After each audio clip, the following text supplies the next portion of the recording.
유튜브로 읽는 박정희 전기 2권 전쟁과 사랑 메가더의 음모.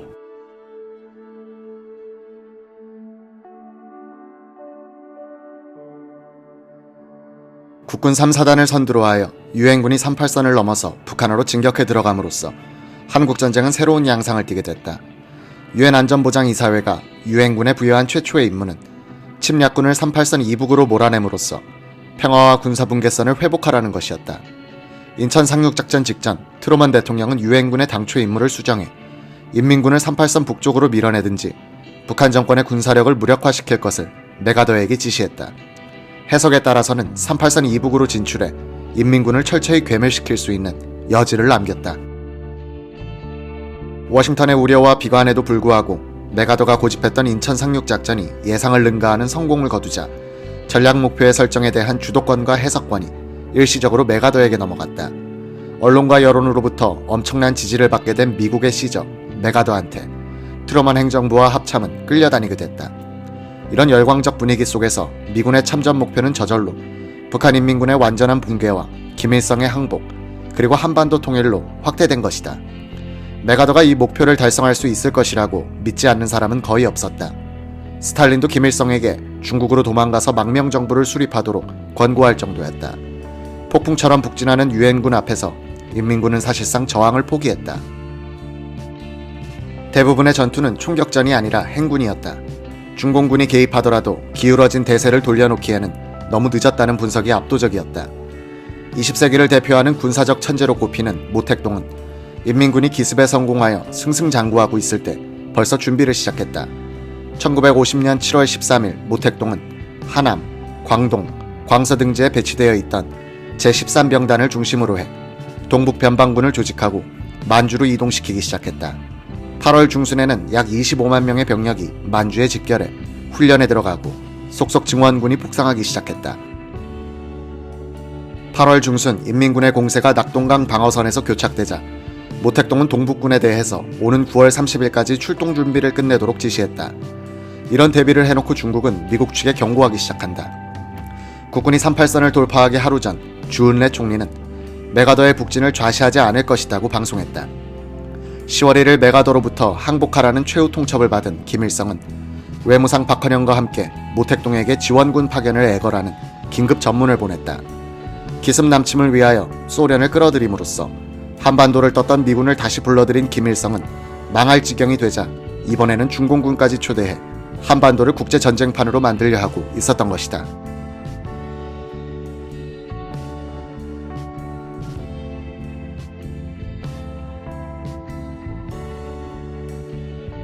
김일성은 동포의 공동선과는 아무 관계없는 일당의 이익을 위하여 외세를 불러들여 조국의 산하를 피바다로 만들었다. 이것이 바로 민족사상 최악의 사대주의인 것이다. 이런 그가 이른바 주체상하상을 들고 나온 것은 자신의 본질을 기만하기 위한 위장술에 불과하다. 10월 3일 주은래는 주 중국 인도대사 페니커를 밤중에 불러 만약 미군이 북진하면 중공군은 인민군을 지원하기 위해 출동할 것이다. 그러나 한국군만 북진하면 개입하지 않을 것이다 라고 말했다. 페니컬 대사는 이 메시지를 미국 측에 전달했다. 트루먼 대통령은 페니컬을 신용하지 않았다. 인도 대사를 중공의 심부름꾼 정도로 과소평가하고 묵살했다. 모택동은 10월 2일 오후 주덕, 주은래, 유소기, 고강 등 수뇌부 회의를 소집하고 참전 문제를 논의하기 시작했다. 많은 간부들이 참전에 반대했다. 미군에 비해 장비가 절대적으로 열세하고 공군의 엄호를 받을 수 없으며 이제 막 내전을 끝내고 국가 건설을 시작한 마당에 너무나 위험한 도박이라는 것이 반론의 요지였다. 모택동이 지원군의 총사령관으로 점찍어 놓고 있던 임호도 아프다면서 반대 뜻을 전해왔다. 이런 반론을 누르고 모택동은 프롤레타리아 국제주의를 명분으로 참전을 결심하고 총사령관에는 팽덕회를 임명했다.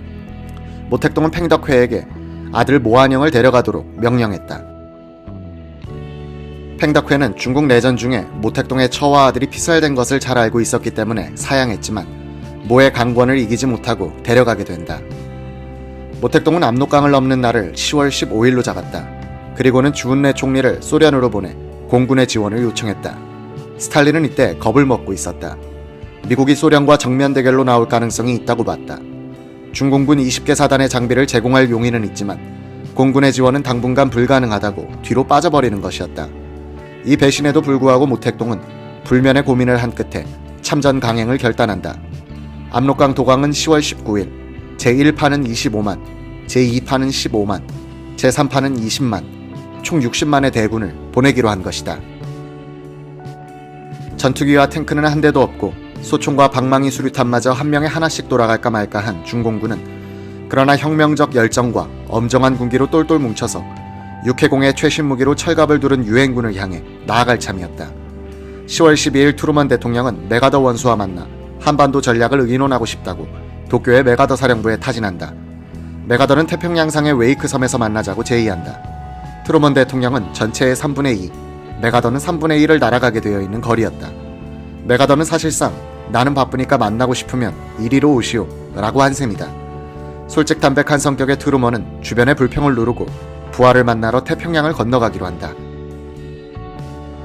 회담의 주제는 중공군의 참전 여부에 대한 논의가 될 터였다. 이 무렵 이승만 대통령은 메가더 사령관에게 한 통의 편지를 보낸다. 대통령이 보여준 이 편지를 읽어보았다는 정일관 육군 총참모장의 기억에 따르면 요지는 이러했다. 본직은 소련은 몰라도 중공이 한반도에 개입할 가능성은 매우 크다고 보는 바입니다. 이번에 트루먼 대통령을 만나더라도 이 가능성을 긍정하지 말았으면 합니다. 귀하가 긍정함으로써 북진을 방해하는 작전상의 제한이 가중될 우려가 있기 때문입니다. 한국민은 거족적으로 북진 통일만을 열망하고 있습니다.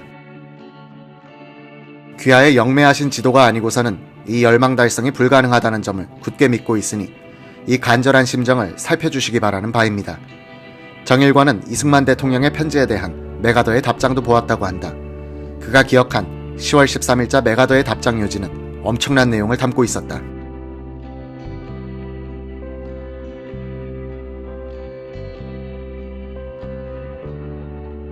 트루먼 대통령을 만나더라도 중공 개입의 가능성을 긍정하지 말아달라는 이승만의 편지에 대한 메가더 사령관의 답장 요지는 이러했다. 전적으로 동감합니다.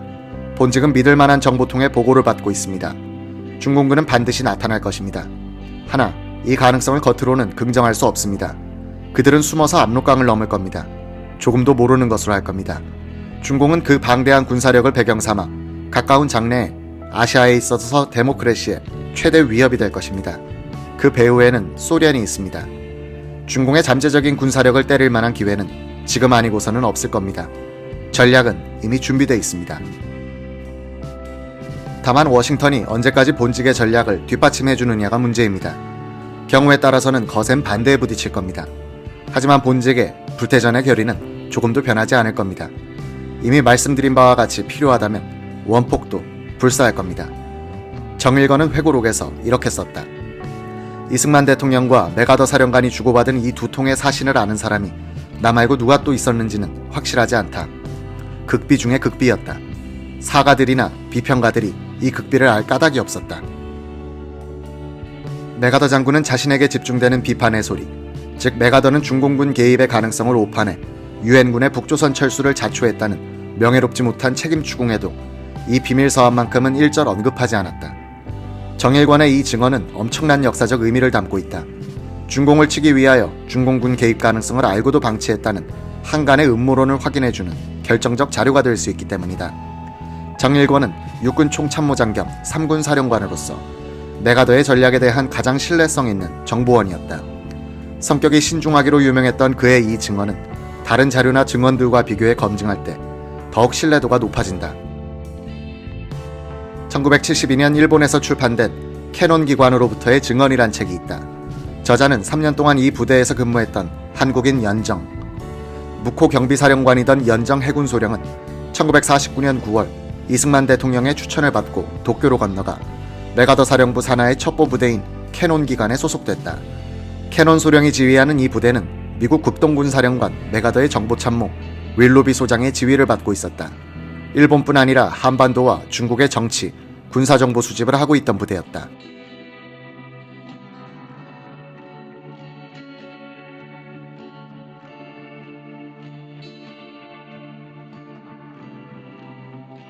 (1950년 10월) 캐논 소령의 명령에 따라 연정은 한국 민간인들로 구성된 위스키 부대를 지휘해 대청도, 백령도 등 서해안의 도서를 점령하고 여기서 3명에서 4명을 한 조로 묶은 수십 명의 첩보원들을 다이련, 리순, 신의주로 침투시켰다. 이 첩보원들 중에는 중국인과 중국어를 잘하는 한국인들이 끼어 있었다. 14일부터 적진에 침투한 첩보원들에게서 중공의 대군이 한만 국경에 집결, 남하하여 유엔군에 대항할 기세임이란 보고가 들어오기 시작했다. 연정은 이 첩보들을 윌루비 소장 앞으로 보내기 시작했다. 대군이 이동한 흔적, 화덕과 쓰레기가 산처럼 쌓여있다. 10개 사단 규모로 추정된다. 진행 방향은 신의주, 뒤를 쫓고 있음. 이런 보고에 의해서 곧 육안으로 중공군 관찰이란 보고가 들어왔다. 백령도로 귀환한 첩보원들은 남하하는 중공군 대열에 끼어들어 병사들과 대화를 나눈 사람들도 있었다. 첩보원들은 그런 모험이 가능한 이유를 설명해 주었다. 중공군은 여러 지방에서 소집한 병사들로 구성돼 있어 자기들끼리 말이 통하지 않는 경우도 있더란 것이다. 더구나 이들은 군복을 제대로 지급받지 못해 그냥 민간인 복장으로 기나긴 대열을 따라가고 있어 거기에 끼어도 아무도 이상하게 보지 않았다. 상대가 광동어로 이야기를 걸면 이쪽에서는 북경어로 상대하여 기를 죽이는 방법도 썼다. 마치 하나의 도시가 이동하는 것 같았습니다. 임표 장군이 지휘자라고 합니다. 이렇게 혀를 내두른 첩보원은 촬영한 필름도 내놓았다. 연정은 더욱 확신을 갖고 윌로비 소장에게 보고했다는 것이다. 임표 지휘하의 10만 대군이 신의주의 대한안동을 향하여 대이동하고 있다. 북한 지역으로 남하할 의도가 있는 것으로 판단된다. 사실은 이 보고 중 임표 부분은 틀린 정보였다. 임표가 지휘하던 제4야전군 출신 병사들이 지원군에 많이 끼어 있었는데 이들은 팽덕회가 지원군의 새 사령관으로 임명된 사실을 모르고 있었다. 북한에서 초전에 포로가 된 병사들도 임표 부대원이라고 진술했다.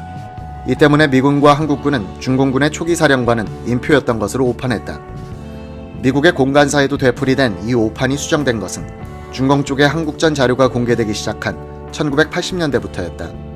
메가더는 자신이 상대하고 있던 적장을 오인했다는 뜻이다. 이윽고 북한에 침투시킨 첩보원들로부터 남진한 중공군이 보이기 시작한다는 첩보가 들어오기 시작했다. 연정은 일련의 정보를 메가더 사령부로 타전하면서 메가더가 적절한 조치를 취할 것이라고 기대했다.